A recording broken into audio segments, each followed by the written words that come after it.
Asma Khan, restaurateur, chef, supporter of small business, mother, wife. Thank you very much for joining us here on the Bloomberg Equality Summit.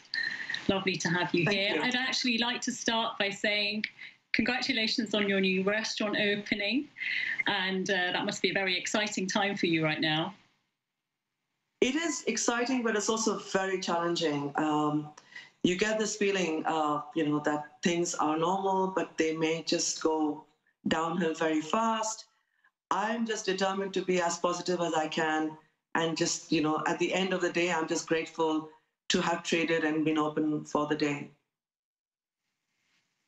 Absolutely. And actually, I'd like to ask you, because I was reading about you finding this new site, I was quite shocked to read that despite having a successful track record in the industry, a successful business, future bookings, it was actually very difficult for you to secure a site. Why was that? I can only look at it now and imagine and realize that, I didn't pick up, when I'm quite sensitive about these things, when every time a landlord for 2 years almost kept telling me that there was no suitable site. They meant I didn't have the suitable boy, which in my culture is a man in the suit. Because they did keep asking me, do you have venture capitalist money? Do you have a business partner? And it wasn't that I didn't have the money. I clearly did have the money. And, and I had, guaranteed future earnings because my bookings were full. But no one even showed me a place, telling me that the place was not suitable. I was not suitable. And it took a pandemic. It took a global pandemic. It needed men to fail. It needed, big chains to collapse for a landlord to get back to me and say, we have a lot of properties. Would you be interested in seeing one? I mean, that's remarkable. I read this quote. I have to read it out because it really struck me. When you found this site where you now have your restaurant, you said to the lady who showed it to you, you have to give me this place. You have to give this place to me, not for me, but for everyone who has ever felt marginalized in life and who has felt they don't count. Pretty powerful. Is that how you felt on the journey to get this site? Yes. At that point, I had realized that, this is that moment when, the chessboard is cleared and every piece has been removed. And I was going to come back as queen. And as queen, I was going to represent every female founder, every single female founder who didn't have that suitable boy standing next to her, who felt that she didn't count. And this goes beyond my accented voice, my Muslim name, the color of my skin. I could have been anyone. This is to do with being a female. And the fact that I have no idea why so many men think they're picking a football team or they're in Mortal Kombat and they're going to get the kind of person they can immediately relate to. Self-selection is deeply damaging for women because invariably the person making that decision is a man in a suit. Asma, let's talk a little bit about the Rose Review that was conducted in 2019 by Alison Rose, CEO of RBS. The central finding in that report was that the single biggest issue holding female entrepreneurs back at every stage of their journey was a lack of funding. Has that been your experience? Absolutely. It's always about money. And the thing is that it is so subtle. It's like, it's not an even race. Female founders are jumping hoops no one else is jumping. So in the race to get money, in the race to get sites, which I have experienced myself, we have to do so much more. We are always last in the line. We never end up winning because we have run a different race. We're working with this kind of very obvious and overt discrimination, very subtle, sly, discrimination. It's working at so many levels. And I've also unfortunately heard a lot of cases where there is that occasional woman on the panel. She doesn't often stick up for a female applicant coming in to ask for money because they don't want to be seen like, oh, I'm weak. I've got to be as tough as the men. Problem is success is seen in male terms. So even the few women who are in positions of power where they can decide or help decide who gets money, who doesn't get money, they don't fight for women. They see themselves very much like a suit.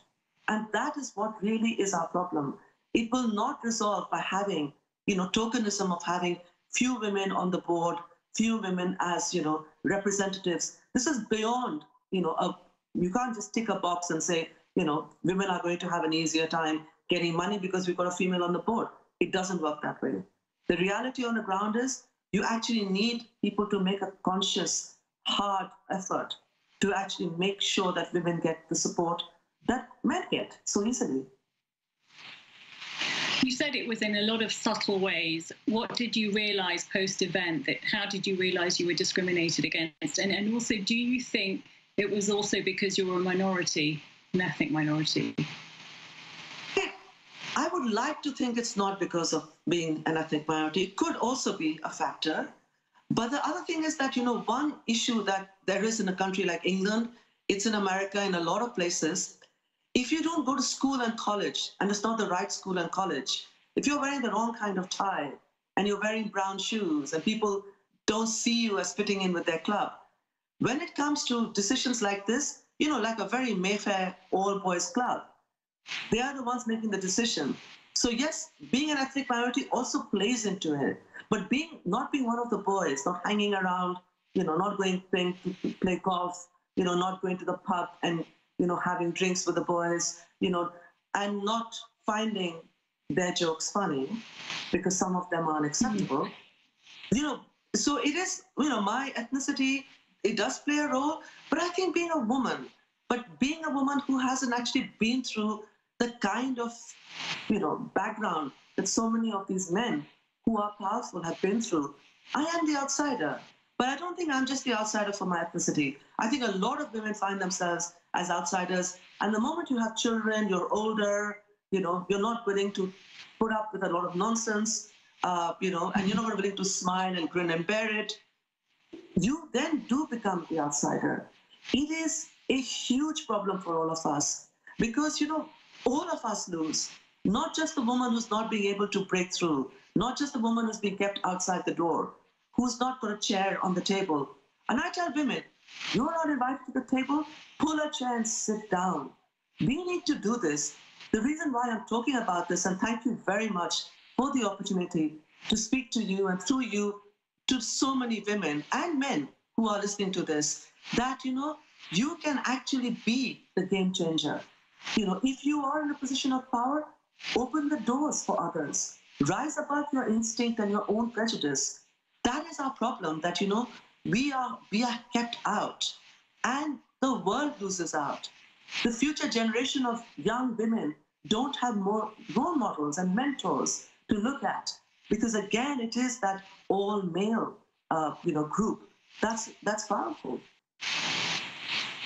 Yeah, so let me ask you then, what needs to change? Where does the change come from? Is it spearheaded by government? Is it institutions? Is it women themselves? The Rose Review found that women didn't have such good awareness of funding, and also they were less likely to take on debt. Do women themselves also need to change and be a bit more gutsy in some ways and just go for it like men would go for it? The thing is that, I'm hesitant to start by pushing the onus on the women, that, you need to actually be also aware. And, I had a disastrous interview when I went for my first site. They almost grilled me alive, I was smart. I played on my, I went and served them lunch. And while they were eating, I kind of distracted them with prawn malai curry and they couldn't answer the questions that were relentlessly being thrown at me by the directors, asking me about my turnover, my business plan. And I found I was very intimidated. But then I played on my strengths and I kept feeding them hot samosas. It's very hard to speak when you're eating. And, in the end, they kept quiet. But I think the problem is that really we need a joint up, kind of process where it has to be all of it. It has to be women, it has to be institutions, it has to be governments, because the thing is, if you look back at history, how did terrible things, colonialism, slavery, apartheid, when women couldn't vote, you needed the brave voices to call out. You needed that woman to say, I'm not getting off my seat on the bus. This is how segregation eventually ended. It's not going to end by just someone putting on a light bulb. It won't work that way. It works only when a lot of us start speaking up. History is evidence. Terrible things ended because some people were brave, and those that were silent stopped being silent. So it is a whole process. It is a ripple effect. It's not going to happen just, by one person putting up their hand and saying, please, can we stop this? Because it works in so many different layers, from the very small things like, a woman applying for a little loan, being refused a mortgage because, you're a single mother, all of this to much deeper things where people, don't get selected for sites. Then, of course, much bigger things where you lose out on big contracts because you were the female who turned up and they decided to play safe and go with a man. So it's working at so many levels. The solution also has to be at many levels. I couldn't agree more. Final question to you, Asma. Where do you get your sense of belief from? And do you still ever have that, or did you ever have that imposter syndrome feeling at all? I know I should have the imposter syndrome feeling. I don't. I feel I belong. I hope you don't. I feel I belong. No, I don't. I feel I deserve everything that's happened because the thing is, I see this beyond myself. I see myself as representing the marginalized, the silent. And and the fact that I'm on stage, even now when I'm speaking to you, I'm speaking and I know this is when the spotlight hits me, but I see ahead of me a room full of women who are sitting in the darkness, who are not going to get this opportunity I have had to speak to you. So at every moment, I'm driven by this passion and need to communicate, to amplify the voices that will never get on stage. I want that woman to know, you are me, I speak for you, and one day you will speak for me. And I think that is really important for me. And that is what drives me. I'm driven every day, every dawn I see, it's another day where I can do something for someone else. This is beyond my success. I will not enjoy my freedom if I see women around me in chains. My victory will be to see women doing better. And I also want to clear the pathway, remove the hurdles that scarred me, on which I fell, on which I failed. So another woman, the next generation coming up, won't even see the hurdle. That is what drives me.